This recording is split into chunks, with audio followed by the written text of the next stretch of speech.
So to set up the volunteering for your convention, there will be two steps. One is setting up the shift types that you have available, and then setting up the volunteer shifts. And shift types have to do first. So you get to shift types by clicking on the shift types link in the volunteers nav.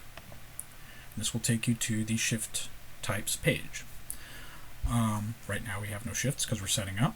So to create a shift type, you only need to enter a name. So let's call this code check. Click on the create button, and that will take you to the edit page for the new shift type. So you can see there's only a few fields that have to be that you have for a shift type. There's the name, which you've entered.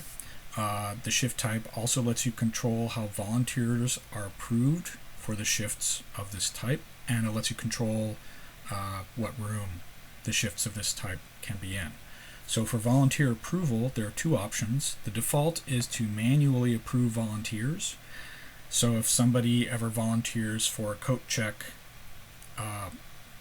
shift type, and this shift type will be set to manually approve volunteers, that means that you will have to go into the scheduling pages and manually click on who is getting scheduled for the shift. The other setting is automatically approve volunteers, and we're going to set coat check to automatically approve, and that means that if somebody applies for a shift of this type, they get approved automatically. You won't have to go in and set them up on the schedule. The room will appear if you have rooms set up in your convention, and if you've opened event submissions. If you haven't opened event submissions, this room list will not appear. So if you want that to appear, if you want to be able to associate rooms with your shifts, which you have to do in the shift type, you have to set up event submissions. You have to open event submissions. That would be in the scheduling tool. So for coat check, we're going to set this up in the entrance hall.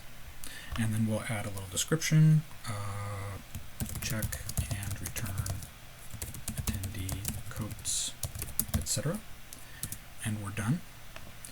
And we go back to the shift types, and you can see it shown in the list. And you can see there's the volunteer approval, and there's the room shown. So I'm just going to create one more, general. And for this, I'm going to leave it at manually approve volunteers and no specific room. And this will be the default shift type that we use for setting up our shifts.